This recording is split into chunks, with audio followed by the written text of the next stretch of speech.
अब बताओ। मित्रों, आपको प्रणाम निवेदित करता हूँ। नदियाँ हमारी माँ होती हैं। कटनी नगर कटनी नदी के पास है, जो छोटी है लेकिन मेरी माँ है। आप जिस क्षेत्र में हैं वहाँ माँ नर्मदा जी आपकी माँ है, जो बड़ी हैं। ये समझिए कि छोटी माँ का बेटा बड़ी माँ के बेटों के पास उनका स्नेह लेने आया है।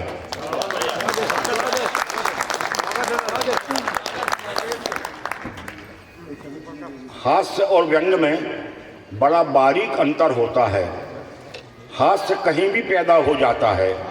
जैसे कोई बारात में किसी नेता को ले जाए, वर वधू अग्नि के फेरे लगाएं, वर नेताजी के पास वधू को लेकर आए और कहे विवाह हो गया, आप आशीर्वाद दीजिए।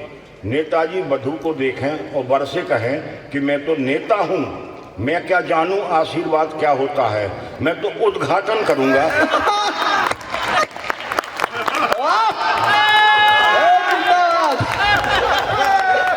क्या समझे हो भाई, वाह।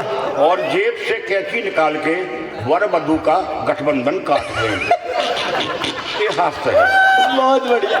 हम कभी लोग अभिधा, व्यंजना और लक्षणा के माध्यम से बात करते हैं। हास्य तुरंत समझ में आता है। व्यंग में आपकी बुद्धि लब्धि देखी जाती है, आपका IQ परीक्षण होता है कि आप कितने विद्वान हैं।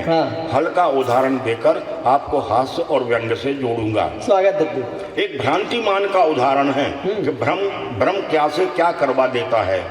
जो मुर्गी हमेशा सफेद अंडे देती थी, उसने पहली बार लाल, नीले, गुलाबी, सतरंगे अंडे दिए। मुर्गे ने गुस्से से मुर्गी को देखा, तलवार निकाली, बगीचा गया और मोर की हत्या कर दी। धीरे धीरे आपको बहुत अच्छा आनंद आएगा, आनंद आएगा। भाई, क्या समझ रहे हो भाई? जोरदार ताली बजा दो यार एक बार।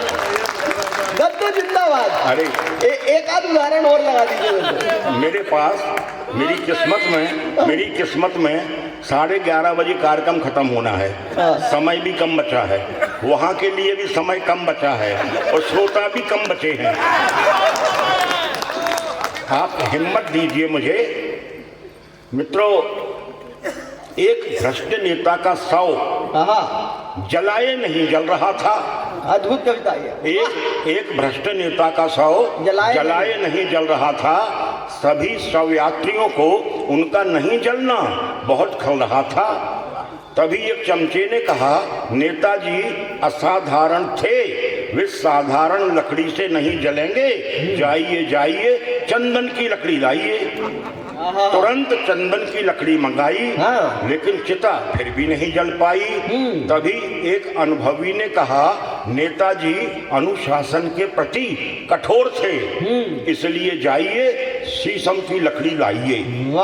तुरंत शीशम की लकड़ी मंगाई, लेकिन चिता फिर भी नहीं जल पाई।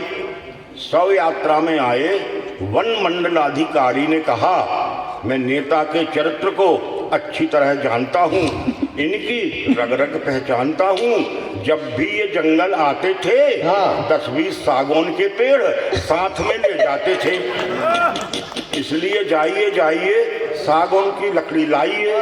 शव शीशम से उतारा गया, सागौन की चिता पर संवारा गया। नीचे घास, फूस और कंडे, अनेक किए गए हथकंडे। लोग छिड़क रहे थे रार, पर नेताजी नहीं थे जलने को तैयार। तभी एक बुजुर्ग आया, उसने एक छोटा सा लकड़ी का गट्ठा खोला और चिता पर फैलाया। भीड़ खुशी के मारे उछल गई। माचिस दिखाते ही चिता तुरंत जल गई। लोग प्रसन्न, उत्साहपूर्वक शोक सभा संपन्न।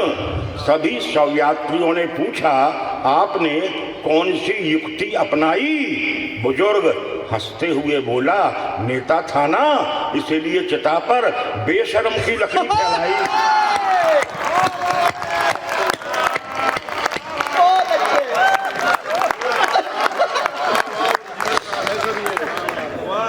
नेता था ना, इसीलिए चिता पर बेशरम बेशरम की लकड़ी फैलाई। अब आप जाएं और जब भी किसी भ्रष्ट नेता को लाएं तो उसे जलाने के लिए चिता पर बेशरम की लकड़ी जरूर फैलाएं, जरूर फैलाएं, जरूर फैलाएं। मित्रों, आर्यावर्त समाचार पत्र समूह का यह आयोजन और भाई दीपक जी के साथ आप सब तमाम सहयोगियों का इसमें सहयोग रहा।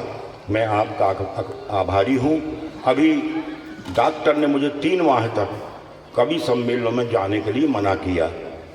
2 माह बीत गए, लेकिन जब दीपक भाई से बात हुई तो मैं अपने आप को रोक ना सका। ये समझ लीजिए कि आप सबके दर्शन करने आ गया हूँ। बहुत कम पढ़ने के लिए कहा गया है मुझे, जरा सा और पढ़ूंगा। स्वागत है, स्वागत। 1 महीने तक यहीं बैठ के पढ़िए। जी जी जी जी, आपका हौसला मिलेगा तो पढ़ूंगा, जरूर पढ़ूंगा। मित्रों, थोड़ा व्यंग से जोड़ना चाहूंगा। गांधी जी का चौथा बंदर अच्छा लगे तो पूरे मंच का स्नेह आयोजन समिति को और इन कवियों को मिलना चाहिए।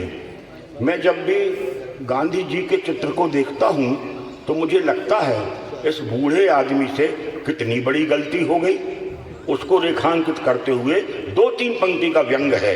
स्वागत है, स्वागत। महात्मा गांधी ने इस देश में अगर और जिया होता तो हमें अपना चौथा बंदर जरूर दिया होता।